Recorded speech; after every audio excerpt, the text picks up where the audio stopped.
think we're going to kind of blow through it. I don't imagine we'll take too long doing this, but let's talk about all of the new number ones for February, all the new comic book series that are starting this month, or just in general, like the one-shots that interest me. So we talked about it a little bit earlier, but we got DCKO Boss Battle. This is one of the craziest things I've ever seen. We got Sub-Zero, we got Vampirella, we got Red Sonja. They're all getting introduced to the DCKO event. So we'll have to see what happens with that. We got Annabelle the doll. We got like Homelander. What's going to come of this? Are any of these characters going to stay in the DC universe? Probably not, right? But just so wild seeing that this is possible, I guess. Like all these publishers partnering up and sharing their characters like this. So DCKO Boss Battle. Hopefully my shop can save me a copy because this comes out on February 4th, this new comic book day. Written by Jeremy Adams, artist Carmine Di Giamenico. He's doing the art for the upcoming Deathstroke series. That's pretty cool. But yeah, DCKO Boss Battle. Craziness. So we'll have to see what happens with that. Over on the Marvel side, also coming out on February 4th, we have Magic and Colossus issue 1. The mutant siblings reunite. Ilyana Rasputin, of course, and then we got Peter Rasputin. This is written by Ashley Allen with art from German Peralta. So yeah, if you're into the X-Men stuff, you guys are probably excited about this. I know Magic is a really popular character right now from Marvel Rivals, of course, everyone getting to know her over there. So yeah, Magic Colossus issue 1. If you're into that, that's coming out February 4th.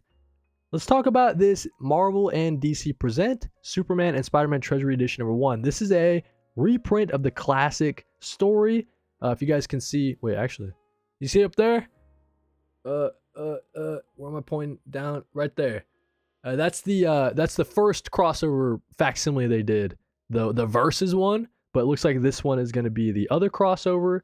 So I got to pick this up. Kind of matches that thing I just showed you. That's pretty cool. So yeah, this is a story that's from, when did it initially come out? 1981? So that's crazy. I think 1981. So yeah, looking forward to picking this up. Cool little collectible there. Talking about little one-shots, they like to celebrate Valentine's Day, all the different publishers. So we have Superman Chains of Love special. This is going to be the Creeper. He's falling in love with Livewire. So a fun little story featuring the Creeper and Livewire. And we see there Superman is not a big fan of these people falling in love, I guess, dude. What's up with that? Let them fall in love. But yeah, little one shot celebrating Valentine's Day. These are pretty fun sometimes. I think for me, sometimes these appear on the app like the day of. So I don't know if I'll be picking this one up, but Lee Williams, Ig Guerra, those are the creatives attached, as you guys can see there. So yeah, fun little Creeper Livewire story, Superman, The Chains of Love, coming out on February 4th. Let's talk about Planet of the Apes versus the Fantastic Four, coming out on February 4th. Written by Josh Trujillo and Andrea Di Vito. Worlds collide. Marvel's first family finds themselves stranded on the Planet of the Apes. Witness history as the Fantastic Four cross paths for the first time with Cornelius, Zira, and Ursa, and of course Dr. Zaius. I'm a big fan of Planet of the Apes. It sounds like this is the original like Planet of the Apes movie, like the first one. So yeah, Fantastic Four, Planet of the Apes. Marvel's been doing this a lot lately, where they cross over with aliens, they're crossing over with Predator, right? So looks like they're also crossing over with Planet of the Apes, some of the Marvel characters. So that's pretty fun. February 4th, that's coming out. Last thing for February 4th, a new series out of Image called Dork. I guess this is a world with elves, light and dark. You got elves and orcs, wizards versus common sense, dragons versus literally everyone else, and caught dead center, Dork. I guess this guy is half orc, half dwarf. With a wholly inconvenient doomsday prophecy, the half dwarf, half orc is fated to end the world. So if you're into like high fantasy sort of stories, looks like a new one coming out of Image is pretty fun. Brett Bean and Jean-Francois Boulot, creative team attached to that. So yeah, man, I probably not for me. Maybe that one's like for younger audiences. I'm not sure. Over at Oni Press, the following week for February 11th, we have a new one-shot called Tortured Hearts. I've been really enjoying all of the EC Comics stuff, so it looks like this is going to be the next 56-page coffin-shaped bouquet of brutality in Tortured Hearts #1, a giant-size special featuring a bunch of stories. I'm sure a lot of creatives attached to it. Looks like this one has 1, 2, 3, 4, potentially 5 stories, so that's pretty fun. If you're into EC Comics, if you're into Oni Press, this one might be one to pick up. Celebrating Halloween, little horror Halloween, celebrating Valentine's Day, a little horror Valentine's Day kind of read. From Marvel Comics, we have Jar Jar #1, a Star Wars story. This is written by Ahmed Best, doing some, writing his own character that he played in the movies. I think that's pretty cool. Always cool seeing, the people that were attached to the original projects coming back and sort of breathing new life into characters that they're known for. So Ahmed Best getting a chance to write some Jar Jar stuff. That's pretty cool. Jar Jar Returns, co-written by Jar Jar himself, Ahmed Best. I mean, it's classic, right? Because episode 3, Jar Jar faces the consequences of giving emergency powers to the Chancellor Palpatine. What pivotal role does Jar Jar play in the formation of the Rebel Alliance? So yeah, it's what happened right after episode 3 leading into A New Hope or whatever. Just kind of the fallout of Jar Jar's tragic vote. Jar Jar #1 coming out on February 11th from Marvel Comics. Also from Marvel, we've got Wade Wilson Deadpool. Looks like this is going to be a new ongoing series, they say, from Benjamin Percy, Jeff Shaw. It looks like dangerous, unhinged, deadly Deadpool is a man on the brink, and that means the jobs are deadlier, the stakes are higher, and the humor is darker than ever before. If you're into Deadpool, you probably want to pick this one up. The new ongoing series begins on February 11th from Marvel Comics. Jumping over to DC, we got a new DC Black Label series starting up called Sirens Love Hurts. If you're into Harley Quinn, Poison Ivy, Catwoman, and Black Canary, all written by Teenie Howard and Babs Tarr on the art. So this is a kind of a return for a lot of stuff that people like over at DC. That cast of characters is a really fun cast of characters, and then Teenie Howard and Babs Tarr coming in. So that's going to be one to pick up if you're into any of those creatives, for any of those characters. That should be pretty cool. Sirens Love Hurts from DC Black Label on February 11th. This will probably be a 4-issue series, I imagine. Yeah, it looks like it. So cool. Sirens Love Hurts. Mark Spector Moon Knight. Moon Knight getting a new #1. This is written by Jed MacKay, who's been killing it over at the Moon Knight side of things. He's been writing a lot of Marvel stuff in general, but his Moon Knight stuff in particular, I was a big fan of. When it first started, I kind of fell off of it. But it says, Moon Knight missing. Mark Spector may have been many things: an Avenger, a Fist of Khonshu, a Karnak cowboy, and now kidnapped. But by whom and why? They don't have an idea. They've trapped Moon Knight. So yeah, pretty interesting. Kind of set up for the story. Another Moon Knight series starting up. Okay. Marvel. One more from Marvel on February 11th. Cyclops #1. This one-eyed X-Men Unleashed. Scott Summers is a mutant who is always in near total control of his powers and his emotions. But what happens when he's separated from the X-Men, lost in a mountain wilderness without the visor that keeps his devastating powers in check? Will he be able to stay alive when Donald Pierce and his cyborgs, the Reavers, are hunting him? It's a tale of the X-Men's leader at his most savage core. So if you're into Cyclops, you might want to check this one out from Alex Packnadell and Roger Antonio. Cool. Cyclops getting a little series, probably a little mini, and might be a really long time since Cyclops has had his own series, like his own self-titled series. All right, now we're getting into some DC Vertigo, because on February 11th, Bleeding Hearts comes out. The zombies have won, and 10 years after the fall of humanity, they're the dominant form of life on Earth. We know that the zombies have been zombies for so long on Earth.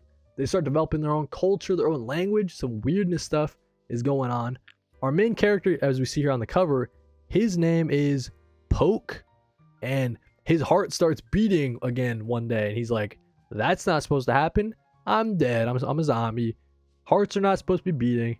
So yeah, Dennis Camp, Stepan Morian, going to be bringing us some weirdness with this one, I'm sure. Excellent creative team attached all the way across the board. I mean, you got Matt Hollingsworth, one of the most celebrated colorists in the game. Hassan Otsmane-Alehu, the best letterer in the game. So this is going to be one to pick up for sure. Bleeding Hearts #1 out on February 11th from DC Vertigo. So anticipating this, I can't even tell you guys. DC Vertigo coming back. Pretty fun stuff. The next week, right after that, we have End of Life, another DC Vertigo title. This one is all about professional hitman Eddie Stallion. So he's a hitman. He goes back home to like visit his dad or something like that. And as he's doing that, a bunch of other hitmen like come and they try to kill him, I guess. So we're going to see what happens with Eddie. Written by Kyle Starks, art from Steve Pugh. If you guys haven't read Peacemaker Tries Hard, definitely check it out. It's pretty fun, pretty good series there. DC Black Label as well. But yeah, they're teaming up again to bring us End of Life. This one I'm anticipating not as much as the other DC Vertigos though. This one's probably like in the middle of the pack for me in terms of what I'm looking forward to for DC Vertigo. But yeah, could be in for a ride. I think that Steve Pugh has pretty cool art style, and Kyle Starks is a really funny writer, so I'm sure that one's going to be at least a funny read. Talking about Marvel Comics on February 18th, they have a new Wolverine series starting up.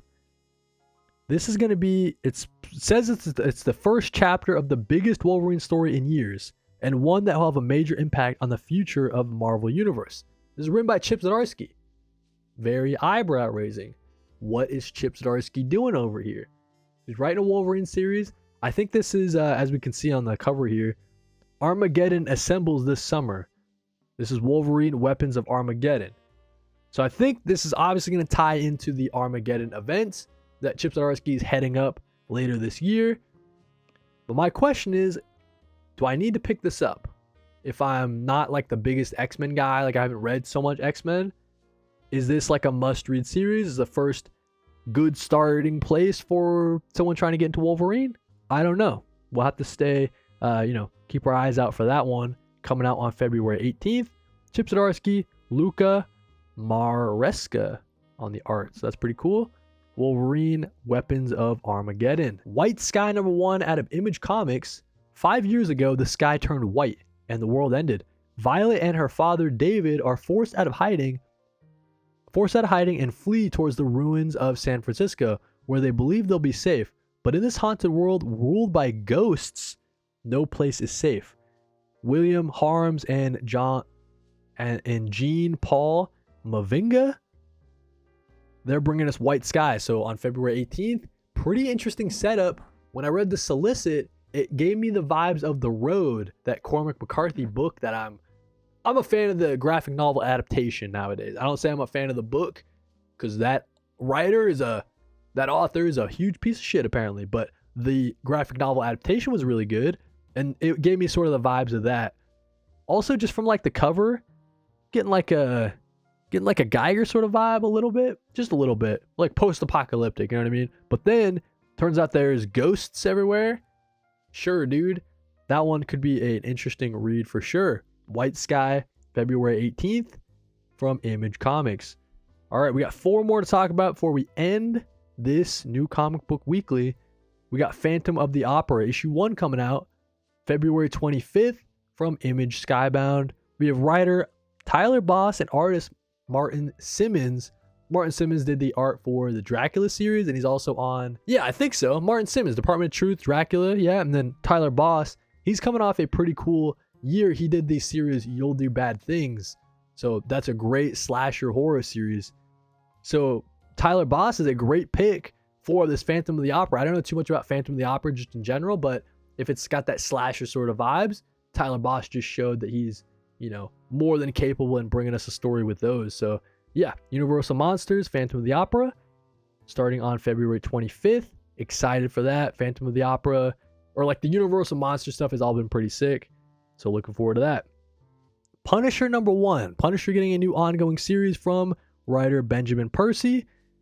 Crime's Worst Nightmare is back in an all-new ongoing series. As unflinching and uncompromising as ever, Frank Castle's memory is damaged, and he's hunting for answers and criminals alike. He'll get more than what he bargained for of both when the notorious and bloodthirsty Jigsaw returns with the Punisher dead in his sights. So I heard that the current Punisher Red Band series, a little mini, has been real solid. People are liking that. Seems like Benjamin Percy has a good voice for the Punisher, and I'm thinking that if you're a Punisher fan, this is probably going to be one to pick up. So Punisher #1, February 25th from Marvel Comics. The last two, one of them is the DC Vertigo. This is probably the one I'm most exciting about, like most anticipating, I'll be honest with you guys. Because we got Chris Connon and Jacob Phillips. I am such a fan of this duo. Such good stuff. The Enfield Gang Massacre. That Texas Blood is one of my favorite all-time series. So really loving that they're teaming up, bringing us a DC Vertigo title. And I'll leave the solicit here if you guys want to read it. But essentially, it's going to be like a private investigator guy, but he's also an archaeologist. So think like the crime and noir stuff you love, but he's also Indiana Jones. And I guess what's going to happen is there's like an evil organization. It's got sort of magic kind of undertones, but they are in control of this like super powerful artifact. And so our main guy, Ezra Kane, has got to go and potentially get it back. So introduces us to a private eye whose business is exposing our deepest secrets. But on this job, he'll learn that some mysteries are better left off buried. And he's going to be fighting fascism as well, just like Indiana Jones. And so we're really excited about the Peril of the Brutal Dark and Ezra Kane mystery. Got to be my most anticipated out of the DC Vertigo line. And then, last but not least, out of Mad Cave Studios, we have Is Ted Okay? This is from writer-artist Dave Chisholm. I'm a huge fan of Dave Chisholm's stuff. He does some really excellent just stuff all around, usually over on the art side, but I think he's a really strong writer as well. So this series sounds like it's going to be, it's this guy named Ted. He's going crazy, and he's not doing so hot. I guess a girl from like an organization or whatever, her job is to monitor Ted and make sure that he's, make sure that he's himself, I guess, or make sure that he doesn't crack. So she's going to be watching that. And then at some point, she's going to try to compassionately intervene to help. That's when things go catastrophically wrong. So I don't know exactly what to expect with this series. I know that the cover is giving us some, it's just a great vibe. Like, I'm just so into this. Dave Chisholm. It's a cover that says a lot. You know what I mean? Like, I'm just so down for this solicit. I thought it was a really good write-up as well. It says that it's got the mashup of paranoid existentialism of Severance with the cosmic sci-fi of Akira. So it's like, okay, sounds good, Dave. Don't know exactly what to expect, like I was saying, but we know that Dave Chisholm is going to be bringing us the writing and the art, so I'm in for it.